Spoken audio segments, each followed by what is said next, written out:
오늘은 시편 42편 1절부터 11절 본문으로 낙심한 자의 소망이신 하나님이라는 제목으로 주의 말씀을 전하겠습니다. 이 시대를 살아가는 현대인들은요, 질병과 그리고 테러와 전쟁과 그리고 갖가지 일어나는 여러 가지 사건 사고들로 인해서 죽음의 공포뿐만 아니라 모두 각자의 마음속에 다른 사람들이 모르는 그런 불안함을 가지고 살아가고 있습니다. 그래서 심리학자들은 현대를 일컬어 불안의 시대라고 오늘 현대사회를 정의를 내렸습니다. 불안이라는 이 단어, 사전적인 의미로 마음이 편하지 아니하고 조마조마함을 불안이라고 얘기를 합니다. 그리고 심리학적으로는 불쾌한 일이 예상되거나 위험이 닥칠 것처럼 느껴지는 불쾌한 감정, 이것을 불안이라고 얘기를 합니다. 이와 같이 이 시대가 불안하니까 많은 사람들이 불안을 느끼며 살아갑니다. 가정생활에도 불안함을 느끼고 직장생활에서도 불안함을 느낍니다. 학생들은 학교에서 공부를 하면서도 장래에 대한 불안한 마음을 가지고 있습니다. 현대인 중에 아마 불안 없이 살아가는 사람이 있느냐라고 질문을 할 때 아마 불안 없이 산다고 장담할 수 있는 사람은 아마 단 한 사람도 없을 것입니다. 누군가는 또 우리 한국 사회에 대해서 이렇게 얘기를 했습니다. 불안 증폭 사회라고 얘기를 했습니다. 어느 때보다도 불안의 만성화 그리고 불안의 어떤 총량이 증가되어지고 있다라고 얘기를 하죠. 우리나라는 지금 저출산 그리고 청년 실업 그리고 자살률 세계 1위 그리고 주택난, 범죄, 북한의 핵 위협 그리고 높은 사교육비 사회의 양극화, 중산층의 붕괴, 그리고 낮은 행복지수, 그리고 학력차별주의, 기후변화, 지금 또 우리를 힘들게 만드는 이 코로나로 인해서 지금 현실은 우리를 더 불안과 두려움 속에 살아가게 하고 있습니다. 마치 다가오는 어떤 빙산을 예측하지 못하면서 침몰해 갔던 타이타닉호처럼 오늘 우리도 우리의 삶에 어떠한 일들이 다가올지 모른 채 그렇게 불안하고 두려움 가운데 살아가고 있습니다. 문제는 이 불안과 염려, 이것 아예 나와 상관없이 살아갈 수 있는 사람은 없습니다. 늘 이와 같은 문제 속에서도 늘 평안함을 가지고 살아갈 수 있다? 어떻게 보면 우리 인간에게 있어서는 불가능하지 않는가라는 생각이 들어집니다. 하지만 문제는 뭐냐면 수없이 우리에게 주는 이 불안과 근심, 이 걱정, 이와 같은 이 상황 속에서도 이것을 자주 반복하고 그리고 이것이 오랫동안 우리의 삶을 지속하는 것이 문제라는 것입니다. 잠깐 우리에게 찾아오는 두려움과 불안, 이것은 어떻게 보면 당연하고 이것을 막을 수는 없습니다. 하지만 이 불안에 우리가 매몰되어지고 두려움 가운데 내 삶이 완전히 침체되어져서 헤어나오지 못하는 이런 모습들이 가장 문제가 될 수 있습니다. 왜냐하면 이와 같은 모습이 되어진다면 우리의 일상생활은 무너질 수밖에 없고요. 공동체적인 그런 삶을 살아갈 수도 없게 되어지는 것입니다. 이것은 신앙생활에 있어서도 마찬가지입니다. 이와 같은 불안과 염려와 걱정이 우리의 삶을 엄습해오고 그것이 반복되어지고 자주 일어나고 지속되어지다 보면 우리는 또한 영적인 슬럼프에 빠지게 되어지죠. 그러다 보면 기도하기도 싫고 또 예배하기도 싫고 그리고 여러 가지 봉사하기도 힘든 그리고 여러 가지 교회 가는 일조차도 그냥 귀찮아질 때가 있다라는 것입니다. 마틴 노이드 존슨 목사님은 영적 침체가 오는 세 가지 이유에 대해서 이렇게 얘기를 했는데 잘 생각해 보면 이것이 영적 침체만을 일으키는 원인이 아니라 우리의 삶에 좌절하고 또 낙심하게 만들고 절망하게 만드는 이유일 수도 있다라는 생각이 듭니다. 첫 번째는 타고난 기질이기 때문이에요. 어떤 사람은 그냥 쉽게 넘어갈 수 있는 것도 누군가에게는 그것이 좌절하고 낙심하게 만드는 아주 그런 기질적인 것이 있다라는 것입니다. 그냥 그럴 수 있지, 뭐 그런 일이 일어날 수도 있지 라고 얘기하는 것이 누군가에게는 왜 나한테만 이런 일이 일어나지? 왜 하필이면 나에게 이런 일이 일어나지? 라고 하는 그런 기질적인 문제라는 거예요. 두 번째는 어떤 육체적인 상태입니다. 내 육체적인 상태가 아프고 또 피곤할 때는 자그마한 문제, 내게 다가오는 여러 가지 그런 펼쳐져 있는 환경이 그것을 내 지금 건강 상태로 인해서 그것을 내가 과연 이겨낼 수 있을까라고 하는 그런 두려움, 그런 심적인 약함 가운데 빠질 수 있기 때문에 육체적인 상태, 그것이 이런 낙심과 절망을 가져오게 한다라고 얘기를 했습니다. 마지막 세 번째는 불신앙 때문이라는 것입니다. 우리 앞에 놓여져 있는 여러 가지 일들이 여전히 살아계신 하나님은 모든 만물을 주관하고 섭리하고 계십니다. 하늘을 나는 새 한 마리도 우연히 떨어질 수 없는 것이기 때문에 우리 앞에 놓여져 있는 그것이 좋은 일이든 나쁜 일이든 그 모든 일은 하나님의 계획과 하나님의 섭리가 있다라는 것입니다. 내가 아무리 낙심되는 일이 있다 할지라도 거기에는 하나님의 뜻과 그리고 하나님의 계획이 있다라는 사실을 내가 믿음으로 받아들이면 그 어떤 상황 속에서도 우리는 일어설 수 있는데, 하나님의 살아계심을 부인하고 이와 같은 모든 일어나는 일들 속에서 하나님의 섭리와 계획이 없다라고 생각하면 우리는 낙심하고 좌절할 가능성이 높다라는 것입니다. 이것은 영적인 침체뿐만 아니라 우리의 일상의 생활성에도 동일하게 적용될 수 있는 것 같습니다. 오늘 시편 42편 이 시인은 자신에게 밀려오는 이 두려움과 불안과 초조, 절망, 좌절, 낙심, 이와 같은 것들을 극복했던 경험이 있습니다. 그러면서 자신이 고백합니다. 내가 불안할 때, 내가 낙심되어질 때, 내 마음 가운데 두려움이 몰려올 때 나는 어떻게 그 시간을 극복했는가? 어떠한 방법을 가지고 그 절망을 몰아내고 지금 이렇게 서 있을 수 있느냐에 대해서 그는 지금 고백하고 있습니다. 불안의 시대, 그리고 불안 증폭 사회에 우리는 한가운데 우리가 서 있을 때 우리에게도 수많은 그런 문제들로 인해서 절망하고 있고 또 두려움 가운데 서 있는 사람들이 많이 있습니다. 그 사람이 저이고 여러분들이라는 것입니다. 그렇다면 오늘 42편 시인이 어떻게 그 두려움과 밀려오는 좌절을 밀어내고 어떻게 이기며 바로 서 갈 수 있었는가를 우리가 살펴봄으로 인해서 우리 또한 이 시인이 승리했던 것처럼 이 한 주간 또 이 어려운 시대를 날마다 승리해 나갈 수 있는 저와 여러분들이 되기를 예수님의 이름으로 축복합니다. 첫 번째로, 나를 바라보지 말고 주님만을 바라봐야 합니다. 7절을 보시면 주의 폭포 소리에 깊은 바다가 서로 부르며 주의 파도와 물결이 나를 엄몰하도소이다 이렇게 되어 있습니다. 지금 자신의 주변은 폭포와 파도로 인해서 내가 거기에 침몰해 가는 것 같다라는 그런 느낌을 가지고 있습니다. 그러한 상황도 너무나 힘든데 자신을 더 힘들게 하는 것이 있습니다. 그것이 뭐냐면 사람들의 비방과 조소였습니다. 자신을 향한 비방과 조소뿐만 아니라 하나님에 대한 비방과 조소를 사람들이 하고 있습니다. 3절을 보시면 사람들이 종일 나더러 하는 말이 내 하나님이 어디 있느냐 하니 내 눈물이 주야로 내 음식이 되었도다. 10절을 보시면 내 뼈를 찌르는 칼같이 내 대적이 나를 비방하여 늘 말하기를 내 하나님이 어디 있느냐 하도다 이렇게 말씀합니다. 지금 이 시인은 고통 가운데 있어요. 여러 가지 어떤 문제로 인해서 이런 두려움과 불안과 초조 가운데 있는지는 잘 모르겠지만 하여튼 심히 어려운 가운데 있음을 우리는 알 수 있습니다. 그러할 때 사람들이 그 시인을 바라보면서 뭐라고 얘기하냐면 너 하나님 어디 있느냐라는 것입니다. 내 하나님이 어디 있느냐라고 하는 이 질문에는요, 1차적으로 어떤 마음으로 그런 얘기를 하느냐, 하나님은 없다라는 거예요. 하나님은 없지 않느냐라고 조롱하는 것입니다.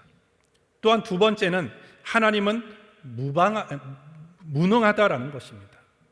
너가 믿는 하나님 무능하지 않느냐, 하나님이 없기 때문에 네 삶이 그렇게 된 게 아니냐, 아니면 하나님이 만약에 있다 할지라도 하나님은 무능하지 않느냐라는 거예요. 또 세 번째 의미는 뭐냐면 하나님이 있다라고 해도 하나님이 너를 버린 것 아니냐라고 하는 의미도 오늘 내 하나님이 어디 있느냐라고 하는 이 질문에 다 포함되어 있는 것입니다. 이와 같은 현실, 시인으로서는 견딜 수 없는 것이었습니다. 지금까지 자신은 하나님은 살아계시고 역사하시는 하나님으로 믿어왔는데 오늘 자신이 처한 이 비참한 현실로 말미암아서 자기 자신을 조롱하고 그리고 거기에만 멈추는 것이 아니라 더 나아가서 하나님을 조롱하고 하나님을 비방하고 하나님 없다, 하나님 무능하다, 하나님이 있다면 하나님은 너를 버렸다라고 조롱하는 그 현실, 너무나 힘든 상황 속에 있다라는 것입니다. 그래서 지금 시인은 어떤 모습입니까? 5절 상반절에 보면 내 영혼아 내가 어찌하여 낭망하며 어찌하여 내 속에서 불안하여 하는고. 이게 지금 시인의 상태입니다. 낭망하다라는 것은요, 사람이 절망해서 땅에 엎드려져 있는 모습입니다.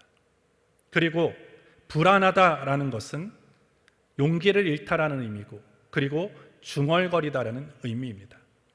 깊은 절망으로 인해서 정말 입 밖으로 소리조차도 내지 못하는, 속으로 그 소리를 삼키면서 땅에 엎어져 있는 이 모습을 표현하고 있는 것입니다. 이러한 힘든 상황 속에서 많은 사람들은 이제는 방법이 없구나, 내 인생은 여기서 이제 끝이구나 라고 여길 수 있습니다. 하지만 오늘 시인은 그렇지 않았습니다. 오늘 이 힘든 상황에서, 그리고 깊은 절망의 상황에서 오늘 시인이 했던 것은 뭐냐면, 나는 이 절망의 구렁텅이에 나는 지금 있어서는 안 된다. 나는 이 구렁텅이에서 나는 나와야 한다. 나오자라고 자기 격려를 해요. 그리고 내가 지금 이 좌절과 두려움과 이 낙심의 구렁텅이에 있다라는 것은 나는 지금 내가 잘못 서 있는 것이다. 내가 있어서는 안 될 곳에 내가 지금 있는 것이다. 나는 그렇기 때문에 그곳에서 나와야 된다라고 자기를 향해서 선포하고 자기를 향해서 지금 격려하고 있는 것입니다.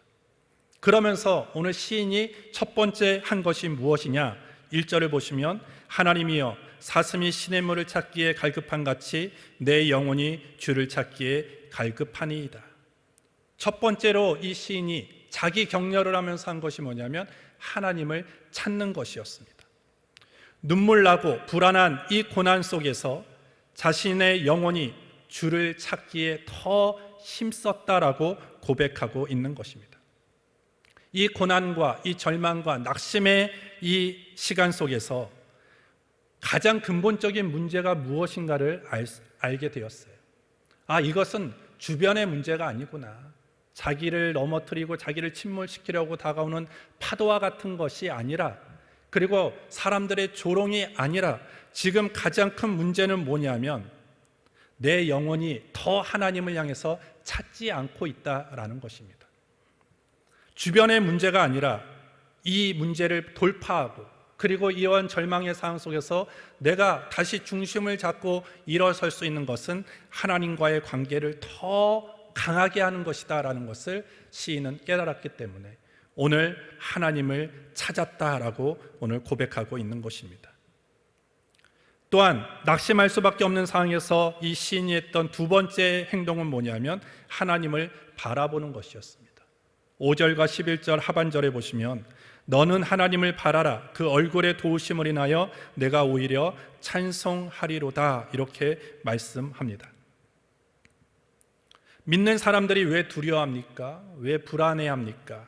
그리고 왜 실망하고 절망하고 좌절합니까? 그 이유는 내 자신을 바라보기 때문입니다.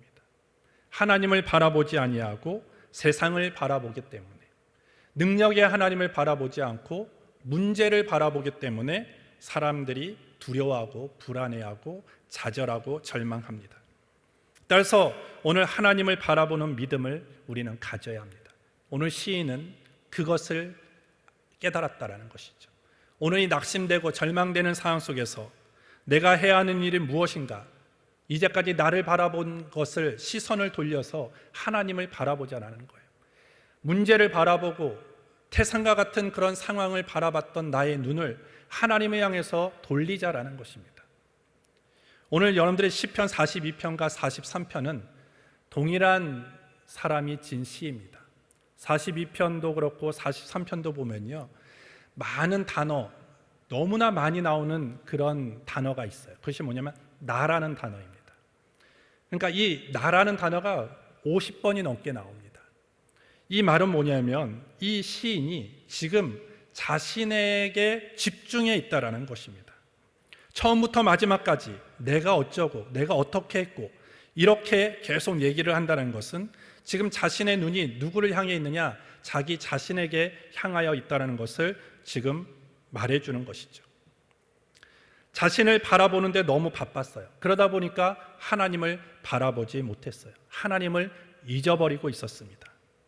현실을 극복할 수 없는 무능한 자신에게만 집중하고 자기 자신만을 바라보니까 저절로 절망할 수밖에 없는 것이죠. 나라는 존재는 어떤 존재입니까? 늘 실수가 많아요. 욕심이 많습니다. 그리고 자기 연민에 빠지기도 하고요, 자기 과시에 빠지기도 합니다. 그러한 연약한, 그런 약점 많은 사람이 만들어가는 그 인생의 결과물은 뭐겠습니까? 늘 불우하고 빈곤하고 무능력하고 이러한 것만 만들어낼 수밖에 없는 것입니다. 그런데 그런 연약함과 그리고 그런 약점이 많은 자기 자신에게만 집중하며 살아갈 때 과연 그 낙심되고 여러 가지 어려운 상황 속에서 과연 소망을 가질 수 있겠느냐라는 거예요. 과연 희망을 가질 수 있겠느냐라는 것입니다. 그래서 지금 시인은 자신이 바라보는 대상을 바꾸고자 결단을 합니다. 이제 나라는 자기 자신에 대해서 집중해온 인생이라면 이제는 그 시선과 그 마음의 방향을 바꿔서 하나님만을 바라보자라고 결단하고 있는 것입니다. 여러분들, 사람은요 무엇을 보느냐가 대단히 중요합니다.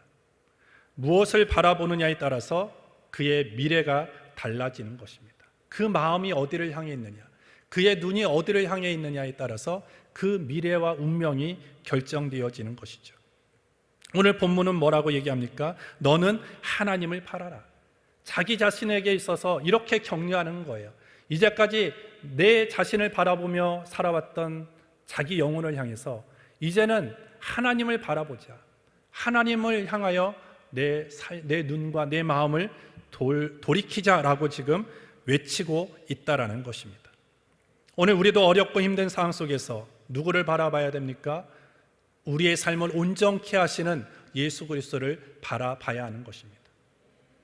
오늘 여호와를 앙망하는 자에게 새 힘을 주신다고 말씀합니다. 예수님도 공생의 사역 속에서 힘들고 지친 일들이 얼마나 많이 있었습니까? 그럴 때마다 예수님은 늘 하늘을 우러러 보셨습니다. 하나님을 바라봤다라는 것입니다. 그러할 때 그 모든 제자들에 대한 실망, 사람들에 대한 여러 가지 실망감을 그 하늘을 우러러 바라봄으로 인해서 그 허탄하고 그리고 실망감을 이겨갈 수 있었다라는 것입니다. 오늘 시인은 뭐라고 얘기합니까? 내 영혼아. 내 영혼아라는 것은 전인격을 얘기하는 것입니다. 전인격적으로 하나님을 바라보고 전인격적으로 하나님을 찾는 그런 삶으로 변화되었을 때 그는 좌절과 고통과 절망과 그 낙심을 이길 수 있었다라고 오늘 간증하고 있는 것입니다. 오늘 여러분들 어려운 가운데 있습니까? 우리도 이제까지 내 자신만을 바라왔던 인생이라면 우리의 시각을 돌리고 시선을 돌리고 마음을 돌려서 하나님만을 찾고 하나님만을 바라봄으로 인해서 하나님이 주시는 은혜와 힘으로 날마다 승리해 나갈 수 있게 되기를 예수님의 이름으로 축복합니다. 두 번째로 시인은 주님을 찾되 절박함으로 그리고 집요함으로 찾아야 된다라고 얘기를 합니다. 1절을 보시면 하나님이여 사슴이 시냇물을 찾기에 갈급한 같이 내 영혼이 주를 찾기에 갈급하니이다. 시냇물을 찾아 헤매는 사슴과 자신의 삶을 지금 동일시하고 있습니다. 지금 자신이 이렇게 절박하다라는 거예요. 하나님을 찾는 것, 하나님을 바라보는 것 대충대충 하지 않는다라는 것입니다. 시냇물을 찾는 사슴처럼 그 절박함과 그 집요함과 간절함을 가지고 나는 지금 하나님을 찾고 있다라고 고백하는 것입니다. 이 팔레스타인 지역은요 건기와 우기가 아주 뚜렷하다라고 얘기를 합니다. 오늘 1년 강수량이 한 600mm에 불과하지만 이 적은 강수량도 우기에 다 집중되어져 있기 때문에 건기에는 거의 비가 오는 법이 없다라고 합니다. 더욱이 지금 시인이 살던 이스라엘 남부 지역은 대부분이 사막이라고 얘기를 하죠. 그래서 비가 안 오는 건기에는 물을 구하기가 하늘의 별따기라는 것입니다. 그렇기 때문에 시냇물을 찾는 것, 그것이 얼마나 힘든 일인지 모릅니다. 비가 많이 오면 언제든지 물을 찾을 수 있지만 비가 오지 아니하는 건기는요, 모든 시내가 마를 수밖에 없습니다. 이런 건기에 사람도 힘듭니다. 그리고 짐승도 힘듭니다. 그런데 오늘 사슴을 비유하는 이유는, 사슴은 열이 많은 짐승이라고 얘기를 해요.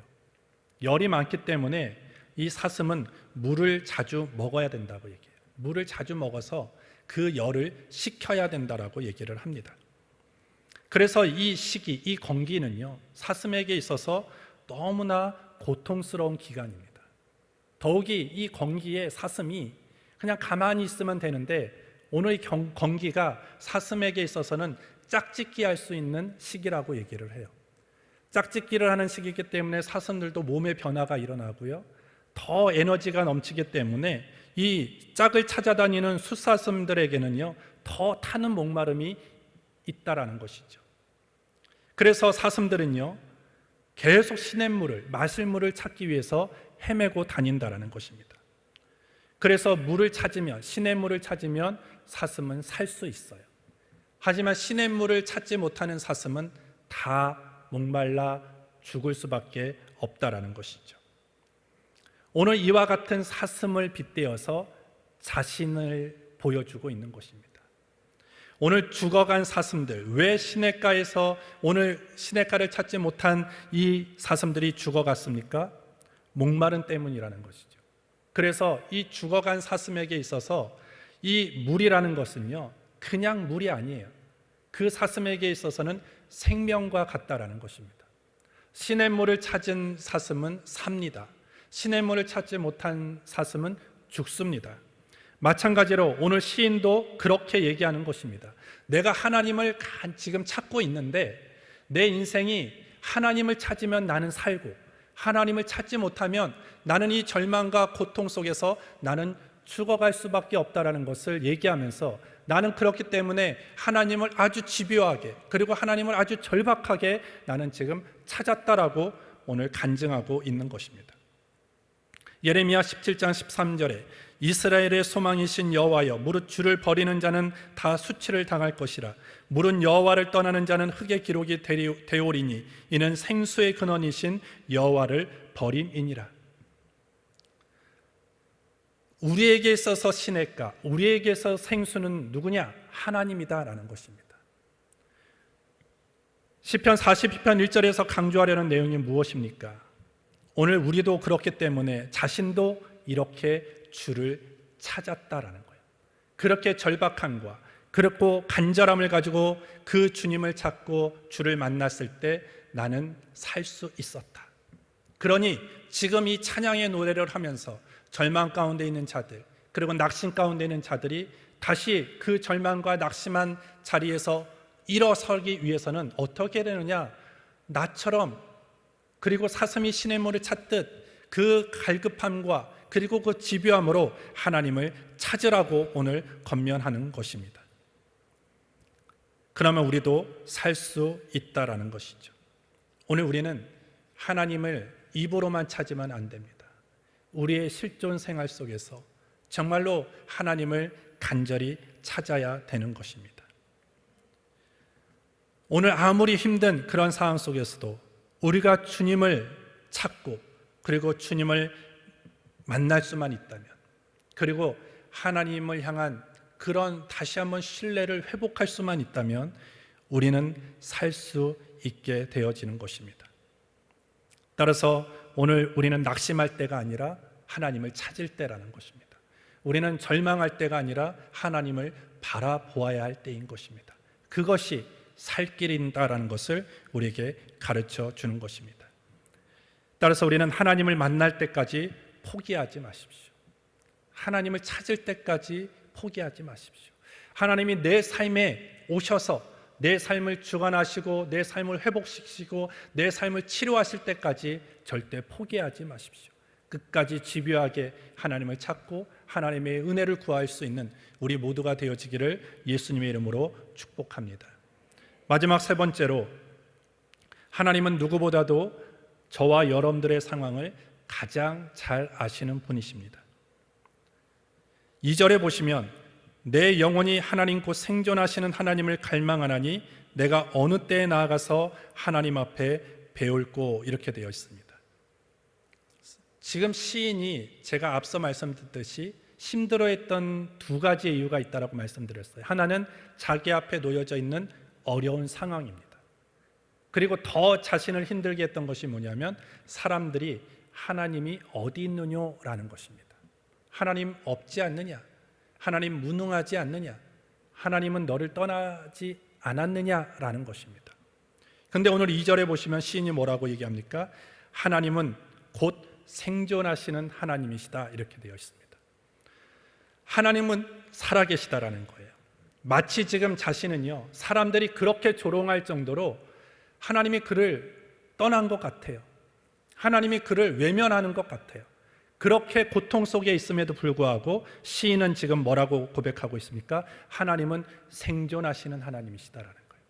이 생존하시는 하나님이라는 이 말에는요, 어떤 의미가 있냐면 하나님은 다른 이방신들과처럼 듣지도 못하고 보지도 못하고 말하지도 못하는 그런 허황된 존재가 아니라는 것입니다. 지금 여전히 살아계셔서 역사하는 분이시다라는 것입니다. 오늘 본문에 보시면 그가 과거를 기억합니다. 자신이 은혜 받았던 그 일들을 회상하고 기억합니다. 하나님과의 관계 속에서 하나님이 주신 그 복된 그런 과거의 경험들을 기억하고 있습니다. 오늘 그 하나님을 왜 기억하고 있습니까? 왜냐하면 하나님은 살아계시기 때문이에요. 그 과거에만 살아서 역사하시는 하나님이 아니라 그 하나님은 그 과거에도 그리고 오늘도 그리고 미래에도 여전히 동일하게 살아 역사하시는 분이시다라는 것을 고백하고 있다라는 것입니다. 따라서 모든 사람들이, 그리고 나조차도 하나님 왜 지금 이런 사람들을 외면하시지? 왜 내 이 고통을 주목하지 않으시지? 왜 나를 그냥 지나가시지? 라고 할 정도로 힘든 그런 상황 속에 있고, 많은 사람들이 그렇게 조롱하고 그리고 비난한다 할지라도 오늘 우리 안에 전혀 흔들리지 않아야 되는 믿음은 뭐냐면 하나님은 살아계시다라는 거예요. 하나님은 생존하시는 하나님이시다라는 거예요. 여전히 내 삶의 과거에도 좋은 것을 주시고 치료하시고 회복시키시고 나를 이끌어 가신 하나님, 지금 그 하나님이 여전히 나는 고통과 좌절 가운데 있을지라도 살아 역사하셔서 내 삶을 지금 보고 계시다라는 것입니다. 나는 하나님이 내 삶을 보고 있지 않는 것처럼 느끼지만 오늘 시편 139편 2절에 다윗은 이렇게 얘기를 합니다.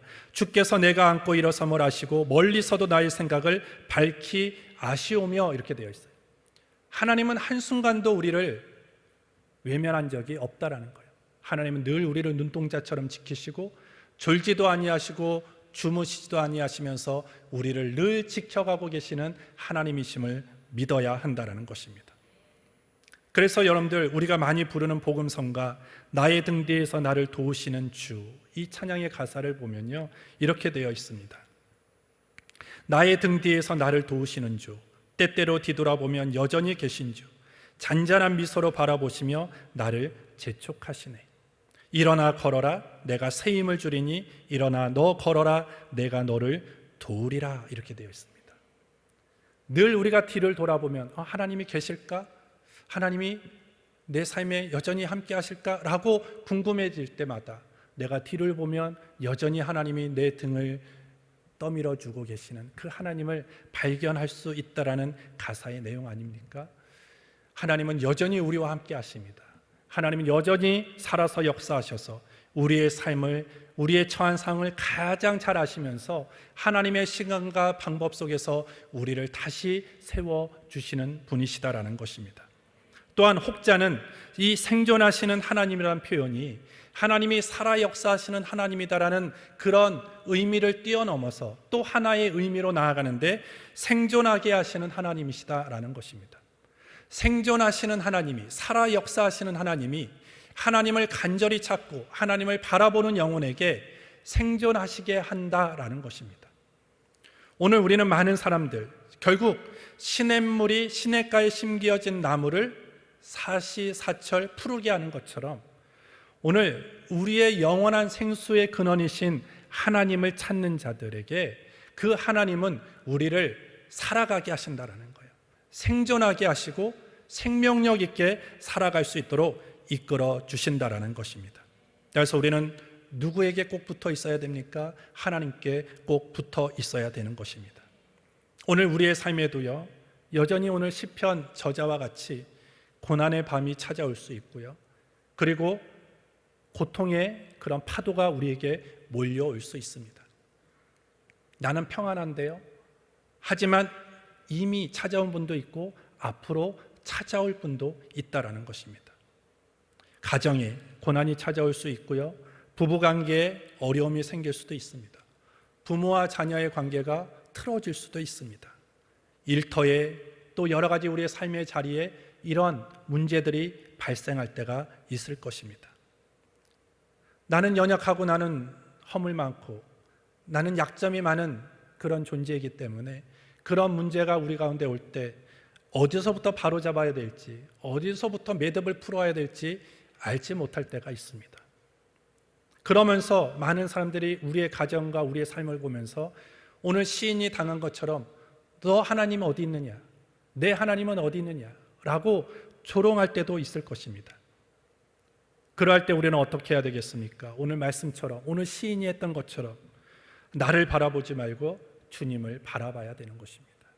하나님을 찾아야 됩니다. 어떻게 찾아야 됩니까? 절박함으로, 집요함으로 하나님을 찾아야 되는 것입니다.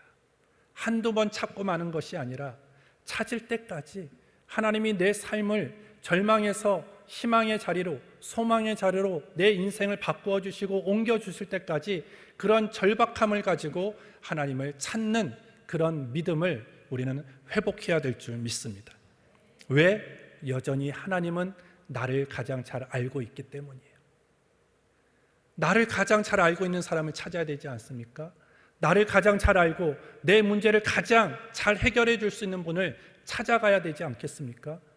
그것은 어느 누구도 아니라 살아서 역사하시는, 생존하시는 하나님이라는 것입니다. 그 하나님을 찾아 나서는 믿음의 결단이 있기를 주의 이름으로 축복합니다. 좌절의 자리에 있지 마세요. 절망의 자리에 그냥 주저앉아 있지 마시기를 바랍니다. 일어서십시오. 하나님을 향해서 달려가십시오. 하나님을 찾고자 힘써 나아갈 때 하나님께서 여러분들을 반겨주시고 여러분들을 맞아주시고 하나님의 능력의 팔로 여러분들의 인생을 고치시고 치료하시고 회복해 주셔서 다시는 어느 누구도 내 하나님이 어디 있느냐라고 조롱할 수 없는 그런 복된 인생으로, 승리하는 인생으로 우리의 삶을 만들어 주시게 될 줄 믿습니다. 하나님 아버지 감사합니다. 오늘도 이 자리로 우리를 불러주셔서 오늘도 예배할 수 있는 은혜를 허락해 주신 것 감사합니다. 고난의 밤이 찾아올 때, 또한 절망의 파도가 우리 가운데 엄습해 올 때, 하나님, 우리가 그때가 하나님을 바라보아야 할 때인 것을 알게 하여 주옵소서. 연약한 나를 바라보지 않게 하시고 약점 많은 나를 바라보지 않게 하시고 오직 우리의 시선을 돌려 하나님을 찾고 하나님을 바라볼 수 있는 믿음을 우리에게 부어 주시옵소서. 하나님을 찾는 것이 우리가 살 수 있는 길이다라는 것을 우리가 믿음으로 고백합니다. 하나님을 찾되 하나님 정말 절박함으로 찾게 하여 주시고 집요함으로 찾게 하여 주셔서 주님이 내 삶을 생명의 길로 이끌어 주실 때까지 끝까지 하나님을 찾고 하나님 앞에 나아갈 수 있는 믿음의 승리자가 되게 하여 주옵소서. 하나님은 누구보다도 우리를 가장 잘 알고 계시는 분이십니다. 우리의 문제를 해결하실 수 있는 살아계신 하나님이심을 믿사오니 허탄하고 험한 것에 찾아가지 않게 하여 주시고 하나님을 찾고 하나님께 기도할 수 있는 우리 모두가 되게 하여 주옵소서. 그리하여 다시는 세상으로부터 내 하나님이 어디 있느냐라고 조롱당하는 인생 되지 않게 하여 주시고 늘 하나님의 살아계심을 증거하고 선포하고 자랑할 수 있는 승리의 삶이 되게 하여 주옵소서. 예수님의 이름으로 기도합니다. 아멘.